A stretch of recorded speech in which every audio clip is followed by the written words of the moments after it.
Hello and welcome to another Raggy's beer review over in the home of beer reviews, Raggy's tap room.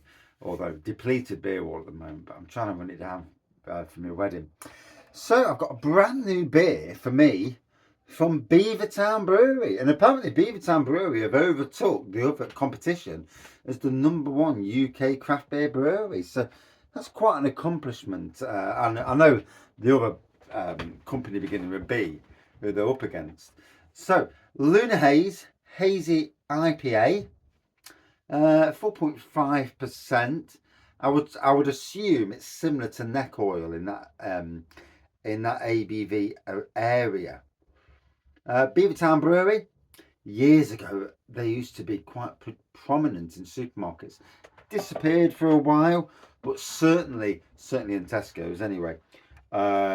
Came back into the fold in the last few craft beer cycles, shall we say. So anyway, let's get into the pour.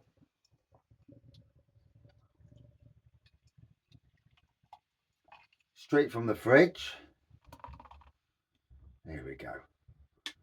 So yellowy orange pour, white head on there. Hazy, lives up to its name, doesn't it?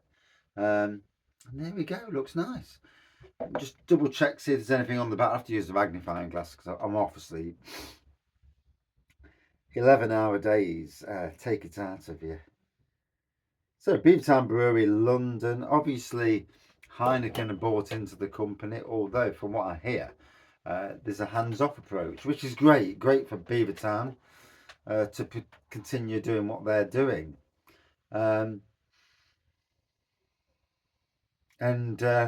You know, craft beer needs to go out to the masses. So we need somebody at the front of craft beer putting it out to the masses. It's not an easy job because a lot of people like lager. And we are all what we are. I mean, I'm at home drinking most styles of beer, to be fair. But so there we go. It's settled down there. I'm getting a bit of tropical, bit of citrus on the nose. I've got hay fever though, so I'm not 100% perfect tonight. We are in pollen season and dust season.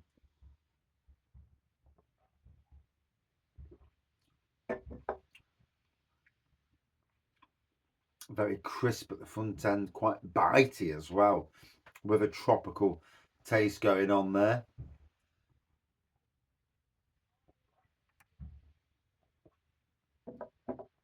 Ooh.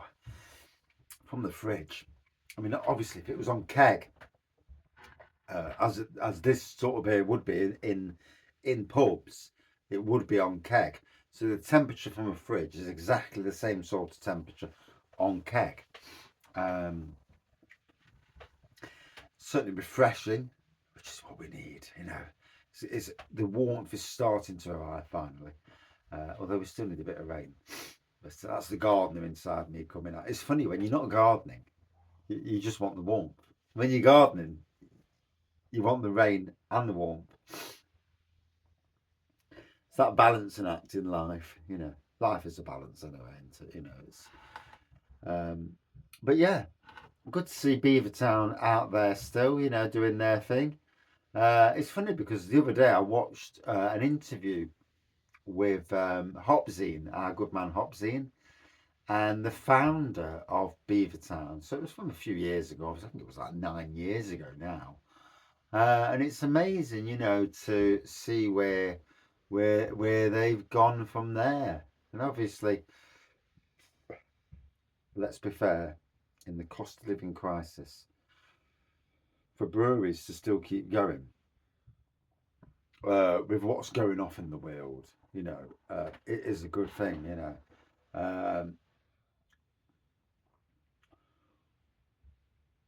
You need breweries that can withstand the pressures of being in pubs, because to get craft beer to the masses, you need a flagship brewery to put that beer out there. And literally, most of the hype brewers, if that's what you call them, wouldn't be able to supply pubs with their beers. They just couldn't do the volume. So to do the volume that these guys are doing, it's introducing people into craft beer, pulling them away from lager and Guinness, get them into craft beer, and and then it opens up the world to them. And what a great world, with craft beers come on lots over the years.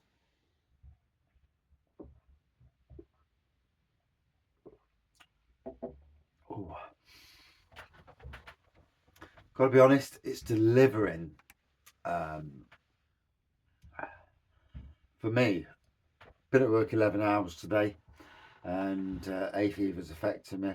So for me, it's delivering a lovely, crisp, refreshing, hazy, tropical, with a bit of citrus beer.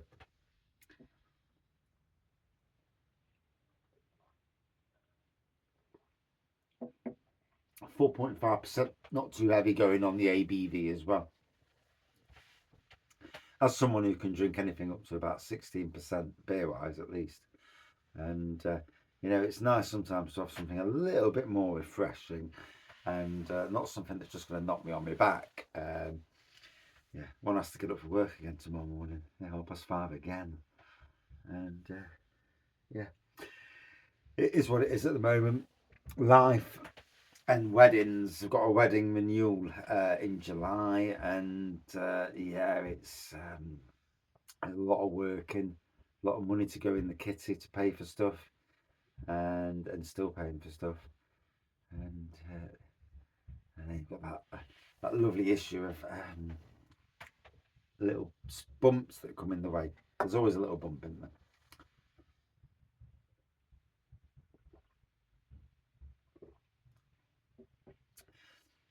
So I work at two hotels. Documented this millions of times on the channel. Cockcliffe over in Arnold, and Callum over in Newark. And it looks like Cockcliffe are going to be having neck oil on the bar. And again, from the options that they had previously, this is certainly a step up in the right direction from the previous options. And in this world of craft beer we're in at the moment, you need those options. Not everybody wants an old-fashioned beer on the bar, and so you need something a bit more modern. And I won't go into what was on the bar, but no, I'm not going down that route. But it's not as good. Let's put it that way. So for me, an easy drinking, yellowy orange beer. Looks like a lemon in this light now.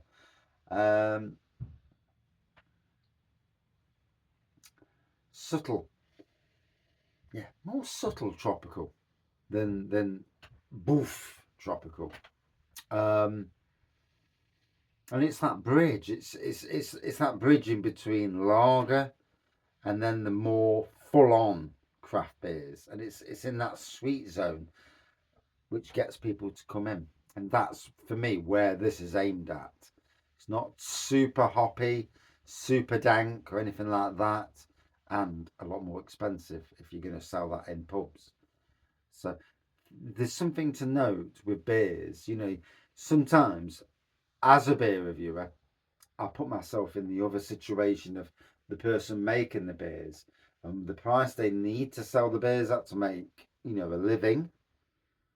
You can't sell something that's got a massive amount of hops in, not in these days anyway, and a big ABV for the price that you're going to sell this at.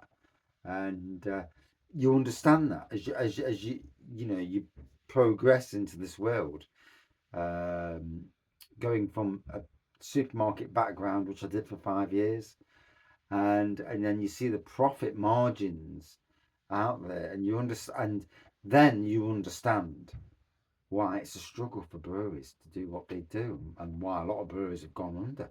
Simply can't, they can cut costs all they like, but at the end of the day, there's only so much cutting costs you can do. So anyway, you know, the craft beer world needs to go on. So you know, there's a balancing act, and I understand the balancing act. People won't. People may do. People might not. But there is a balancing act at the moment. But anyway, for me, easy drinking. Uh, there's tropical. There's citrus. It's more subtle on the nose. It's there on the taste, and again, slightly subtle. It's not a modern traditional beer, but it's certainly a craft beer. But it's not too in your face. And again, there's that bridge that's there. But anyway, good 4.1 out of 5 for me for this one. Cheers all.